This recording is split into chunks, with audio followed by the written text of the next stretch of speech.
కేజ్రీవాల్ మీదన దాడి. ఇది ఎవరు ఏంటి అనేది అది భారతీయ జనతా పార్టీ చేయించింది అన్నటువంటిది ఓ పక్కన కేజ్రీవాల్ ప్రచారం. ఏదో ద్రవం చల్లాడు అన్నట్టు. ద్రవం నిన్న జరిగినటువంటి చూస్తే, ద్రవం అంటే ఏం చేస్తారు సాధారణంగా ఎవరన్నా ఏదైనా చెయ్యాలనుకుంటే, ఒకటి పొడవడము, కాల్చడము, లేదంటే యాసిడ్ పొయ్యడము. ఇది ప్రాణాలు తీయాలనుకుంటే జరిగేటటువంటి.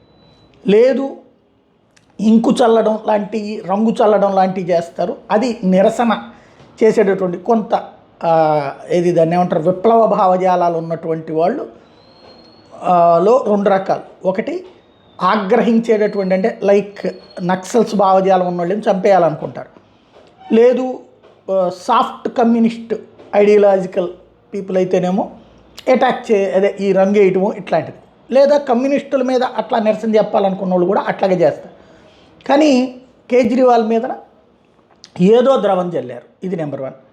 రెండవది పట్టుబడ్డాడు అతను వెంటనే. క్రిందటిసారి ఎలక్షన్స్ ముందు కూడా సేమ్ ఇన్సిడెంట్స్, కాకపోతే అప్పుడు ఇంకులు చల్లినటువంటి సంఘటన. అంతకుముందు కూడా సేమ్, అంటే కరెక్ట్గా ఎన్నికలకు ముందు జరుగుతున్నటువంటిది. అంటే ఇందులో కేజ్రీవాల్ కుట్ర ఉందా లేకపోతే బీజేపీ కుట్ర ఉందా అంటే భవిష్యత్తు తేల్చాల్సినటువంటి అవసరం ఉంటుంది.